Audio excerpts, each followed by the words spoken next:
Bruce Lee का जो पहला कोट है वो है, empty your mind, B formless, shapeless, like water. If you put water into a cup, it becomes the cup. You put water into a bottle and it becomes the bottle. You put it in a T pot, it becomes the T pot. Now water can flow और it can crash.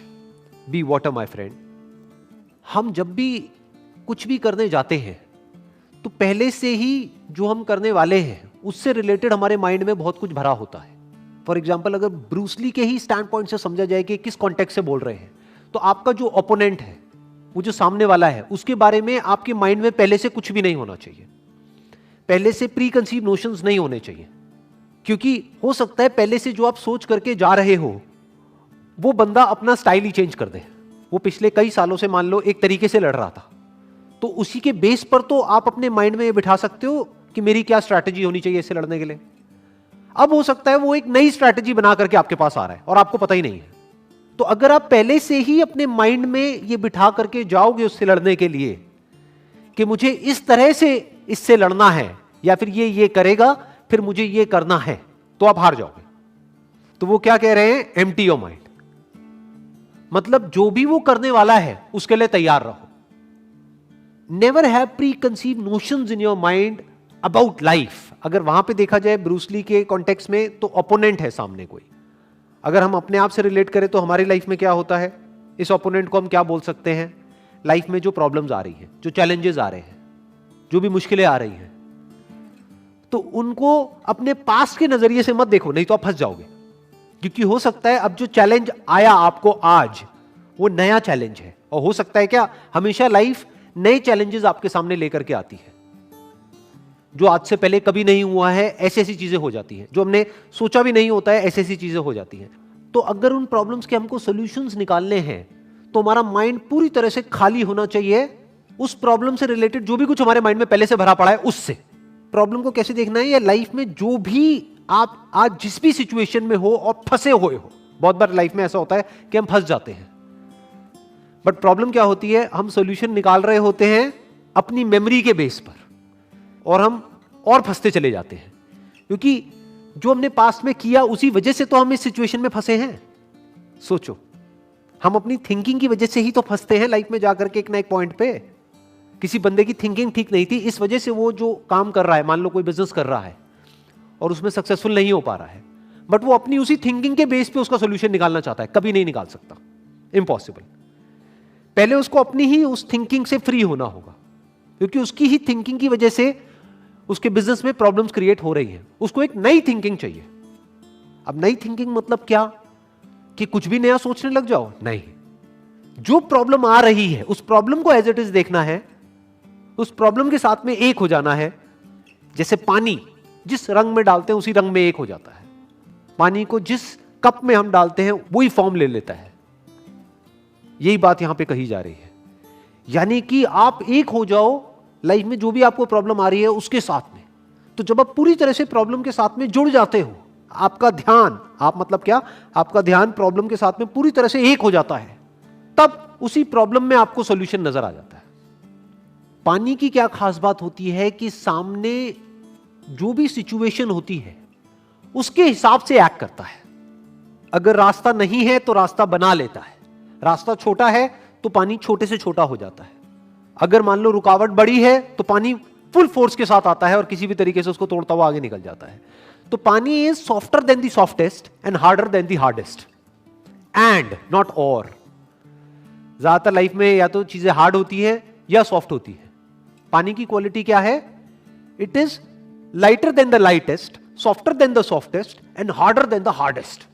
कि पानी अगर अपने पे आ जाए, जैसे कि tsunami आती है, तो बड़ी बड़ी बिल्डिंग्स भी उसके आगे नहीं टिक पाती है. और ऐसी ऐसी जगहें होती है जहां से कि निकलना नेक्स्ट टू इम्पॉसिबल होता है, लेकिन वहां से पानी निकल जाता है. क्यों? क्योंकि it is flexible, it is softer then the softest.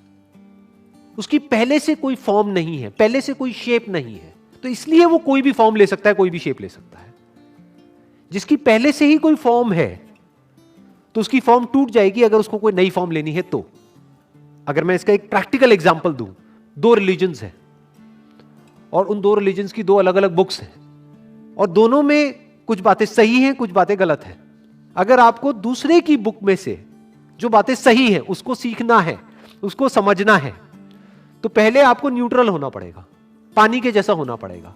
जो दोनों रिलीजन्स में से एक रिलीजन को ही पकड़ करके बैठा होगा स्ट्रांगली, तो वो अपने ही रिलीजन्स की कमियां नहीं देख पाएगा। उस बुक में जो गलत है वो नहीं देख पाएगा, और उधर जो सही है वो नहीं देख पाएगा। बट अगर कोई पानी के जैसा है, यानी वो किसी एक को नहीं पकड़ रहा है, उसकी कोई फॉर्म नहीं है, तो अब वो कोई भी बुक पढ़ सकता है किसी भी रिलीजन की, और उसमें से जो सही है उसको निकाल सकता है और अपनी लाइफ में उतार सकता है और अपनी लाइफ में चेंजेस लेकर के आ सकता है। तो ये बात यहां पर कही जा रही है कि लाइफ में अगर आप एक्चुअल में ग्रो करना चाहते हो या फिर अनस्टॉपेबल होना चाहते हो in the real sense, not theoretically but actually, तो उसका सिर्फ एक तरीका है, you need to be like water. Next quote is, do not pray for an easy life, pray for the strength to endure a difficult one. Do not pray for an easy life. क्यों? क्योंकि life तो easy है ही नहीं। तो अगर आप एक easy life के लिए प्रे कर रहे हो तो आपकी प्रेयर ही गलत हो गई, आपकी एक्सपेक्टेशन ही गलत हो गई। आपकी एक्सपेक्टेशन ऐसी हो गई जो कभी पूरी हो ही नहीं सकती। कोई इंसान तो क्या, भगवान भी आपकी एक्सपेक्टेशन को पूरी नहीं कर सकता। अगर आप कहते हो कि मुझे एक आसान जिंदगी चाहिए, आसान किसी की नहीं है जिंदगी। जो पैसे वाले हैं, मान लो कोई बच्चा है, वो किसी बहुत पैसे वाले घर में पैदा हो गया है, अरे उसकी अलग प्रॉब्लम्स है, और जो एक गरीब घर में पैदा हुआ है उसकी अलग प्रॉब्लम्स है। ऐसा नहीं है कि उसकी लाइफ में कोई प्रॉब्लम्स ही नहीं है, ऐसा कोई नहीं है। तो क्या कहा जा रहा है कि अगर प्रे करना ही है भगवान से या जिसको भी आप मानते हो उससे प्रे करना ही है, तो ये करो कि हे भगवान, मुझे एक आसान जिंदगी मत दो, क्योंकि जिंदगी तो आसान है ही नहीं। मुझे स्ट्रेंथ दो कि मैं एक मुश्किल जिंदगी को भी एंड्योर कर सकूं, सह सकूं। यानी मेरी सहन शक्ति को बढ़ाओ भगवान, मेरी स्ट्रेंथ को बढ़ाओ, मेरी पावर्स को बढ़ाओ। मुझे ऐसा बनाओ कि मुझे जिस भी माहौल में डाल दिया जाए, चाहे वो माहौल कितना भी अनकंफर्टेबल लग रहा है, मैं उसको सह सकूं।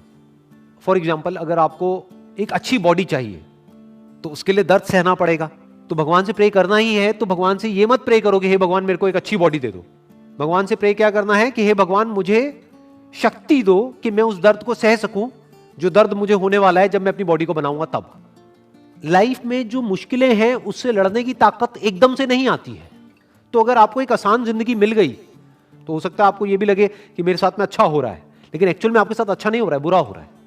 क्योंकि अगर आपको थोड़ी थोड़ी मुश्किलें मिलती रहे लाइफ में, तो धीरे धीरे आने वाले टाइम में आप इस लेवल पे आ सकते हो कि बड़ी से बड़ी मुश्किल से भी टकरा सको। Next quote is, I fear not the man who has practised 10,000 kicks once, but I fear the man who has practiced one kick 10,000 times. अगर इस कोट को हम ध्यान से समझे तो इसमें प्रैक्टिस को डिफाइन किया जा रहा है कि प्रैक्टिस का मतलब होता क्या है। जिसने प्रैक्टिस कर रखी है किसी एक काम की बार बार बार बार बार बार बार बार बार बार, जब हम प्रैक्टिस करते रहते हैं तो क्या होता है, तो हम एक स्टेट में चले जाते हैं जिस स्टेट को बोलते हैं द स्टेट ऑफ फ्लो। और स्टेट ऑफ फ्लो में क्या होता है कि वो काम अपने आप होने लग जाता है। एक है आपको सोच करके एक काम को करना होता है, तो बीच में एक फिल्टर आ गया। जैसे एक आदमी ने अगर एक किक की प्रैक्टिस 10 बार करी है, तो अब अगर उसको उस किक को उसी जगह पे मारना है, सामने वाले को, ओपोनेंट को, जिस जगह पे वो मारना चाहता है, मान लो नेक के यहां पर, तो उसको पहले सोचना पड़ेगा, वहां पर बड़ा दिमाग लगाना पड़ेगा, ध्यान लगाना पड़ेगा, तब जाकर के वो शायद हिट कर पाएगा। लेकिन अगर 10,000 बार उसने उसकी प्रैक्टिस कर रखी है या 1000 बार प्रैक्टिस कर रखी है एग्जैक्ट उसी की, तो अब उसको दिमाग लगाने की जरूरत नहीं है।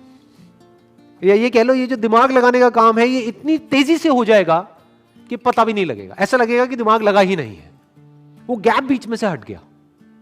यानी वो काम बहुत ही स्पीड से हो जाएगा, और स्पीड का ही सारा खेल होता है कि कौन सा काम कितनी स्पीड से हो रहा है, स्पेशली लड़ाई में, जिस कॉन्टेक्स्ट में कहा जा रहा है।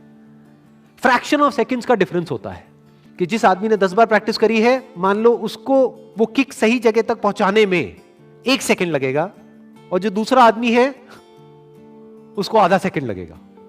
लेकिन ये आधा सेकंड का जो डिफरेंस आएगा वो इतना बड़ा है जिसकी कोई हद नहीं है, कि सामने वाले को आधा टाइम मिलेगा अपने आप को बचाने का, अपने आप को डिफेंड करने का। तो प्रैक्टिस से क्या होता है? प्रैक्टिस से आप एक फ्लो की स्टेट में चले जाते हो। फ्लो की स्टेट का मतलब क्या होता है कि वो काम अपने आप होने लग जाता है, बिना किसी एफर्ट के, बिना दिमाग लगाए वो काम अपने आप ही होने लग जाता है। जैसे कोई सिंगर है, उसने एक गाने को 1000 बार गा लिया है, अब वो स्टेज पे परफॉर्म कर रहा है, तो अब उसको दिमाग लगाने की जरूरत नहीं है, वो गाना अपने आप उसके अंदर से निकलने लग जाएगा। तो यहां पे एक्चुअल में प्रैक्टिस को डिफाइन किया जा रहा है, व्हाट इज प्रैक्टिस। और प्रैक्टिस जब भी हम लाइफ में करते हैं उसमें फोकस का बहुत बड़ा रोल है, नहीं तो वो प्रैक्टिस बेकार है। पहले आपको चूज करना पड़ेगा कि मुझे फोकस कहां करना है, और फिर जो भी उससे रिलेटेड नहीं है उसको मना करना होगा, उसको हटाना होगा। फिर जहां पर आपका फोकस है वहां पे रेपिटेशन चाहिए, बार बार उसको रिपीट करना होगा। इनफैक्ट रिपीट हो ही जाएगा ना, जब आप कुछ और कर ही नहीं रहे हो और वही एक काम कर रहे हो, आपके पूरा माइंड बॉडी एक ही काम में लग रहा है, तो अपने आप ही आप उसमें मास्टर होते चले जाओगे। इनफैक्ट एक कोटेशन है, practice makes the man perfect. ये सही नहीं है। क्यों? क्योंकि practice only in the right direction makes the man perfect. Practice तो दूसरा आदमी भी कर रहा है, 10,000 किक की प्रैक्टिस उसने करी है एक एक बार, तो प्रैक्टिस तो उसने भी करी है। और दूसरी तरफ से एक आदमी है जिसने एक ही किक की प्रैक्टिस 10,000 बार करी है। तो प्रैक्टिस से परफेक्शन नहीं मिलता है, practice along with focus in the right direction